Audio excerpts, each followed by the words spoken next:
तत्सवितुर्वरेण्यं भर्गो देवस्य धीमहि धियो यो नः प्रचोदयात्। मन की 5 वृत्तियां कौन कौन सी हैं, उसको मैं जानवरों के नाम से समझाने की प्रयास करूंगी। तो वृत्तियां योग दर्शन की महत्वपूर्ण सिद्धांतों में से एक है, जो हमें विभिन्न मन की विभिन्न अवस्थाओं को समझने में मदद करती है।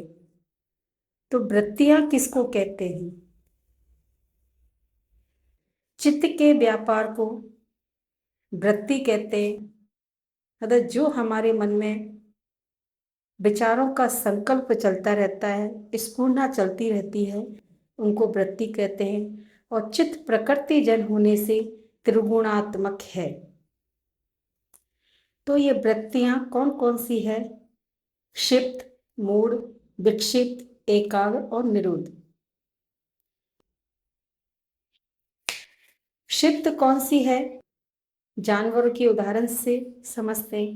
क्षिप्त होती है चंचल, जैसे कि बंदर उछलता कूदता हुआ रहता है, तो बंदर के जैसे मन की तरह क्षिप्त अवस्था होती है कि एक डाल से दूसरी डाल पर कूदना।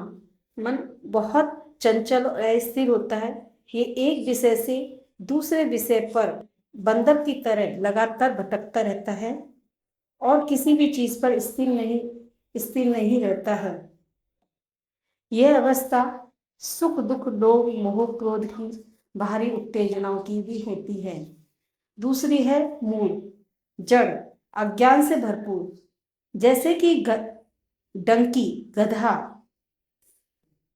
बहुत सुस्ताता रहता है, आलस से भरा होता है, निष्क्रिय होता है। ऐसे ही हमारा मन भी की भी वो अवस्था है कि जब बहुत सुस्त आलस होता है, विचारों में स्पष्टता नहीं होती है, व्यक्ति निर्णय लेने के में असमर्थ महसूस होता है।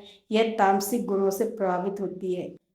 और जहाँ हम ध्यान की अवस्था में अज्ञानता से नींद हावी हो जाती है, ऐसे ही बिना सोचे समझे, जैसे गधा है मिट्टी में लोटपोट होता रहता है, ऐसे ही हमारे भी शरीर में आलस भरा रहता है।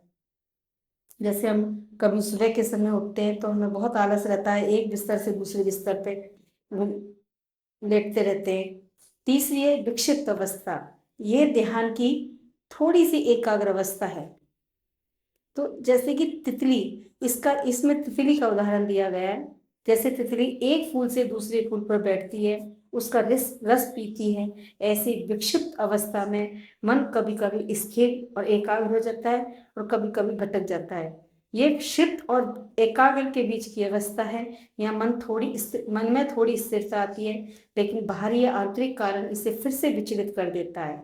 जैसे कि हम किसी कारण किसी महत्वपूर्ण काम पर ध्यान केंद्रित कर रहे हैं और 10-15 मिनट में हमारा ध्यान लगा है, अच्छे से उस काम को करने में एकाग्रचित्ता आई है, और इतने में हमारा किसी का फोन आ जाता है ना, तो हाँ, ये या कोई विचार या बात हमें विचलित कर देती है और हमारा ध्यान भंग हो जाता है। उस अवस्था को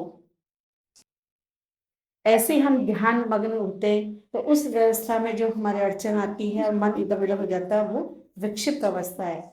चौथी अवस्था है एकाग्र की, वन पॉइंटेड। जब ध्यान में मन स्थिर हो जाता है बगुले की तरह। इसमें बगुले का उदाहरण दिया है, जैसे कि बगुला पूरी तन्मयता से मछली के पकड़ने हेतु पानी को निहारता रहता है, वैसे जैसे कि अर्जुन ने भी मछली की आंख पर एकाग्रता रखता है और उसको भेदता है, जैसे निश्चयात्मक बुद्धि। तो एकाग्र अवस्था में मन किसी एक विषय पर पूरी तरह से स्थिर और केंद्रित हो जाता है। यहाँ मन की चंचलता कम हो जाती है और विचारों में स्पष्टता आती है। ये ध्यान और योग के लिए आदर्श अवस्था मानी जाती है। जैसे कि हम एक लंबे रास्ते पर जा रहे हैं और हमारा गाड़ी का पेट्रोल खत्म हो गया, तो हमारा पूरा ध्यान एकाग्र उस पेट्रोल पंप को देखने में लगा रहेगा कि पेट्रोल पंप कहाँ पर है। पांचवी अवस्था होती है निरुद्ध, जो पूर्ण संयमित होती है। संयम किया हुआ मन स्थिर प्रक की तरह या कछुए की तरह।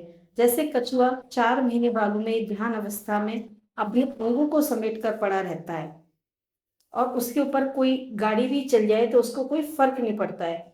ऐसे ही निरुद्ध मन की सर्वोच्च अवस्था है जहां सभी वृत्तियां पूरी तरह से शांत हो जाती है या उसका निरोध हो जाता है। इस अवस्था में मन अपने मूल स्वरूप में स्थित हो जाता है और व्यक्ति समाधि की ओर अग्रसर होता है। यह विचारों और मानसिक गतिविधियों की पूर्ण समाप्ति है।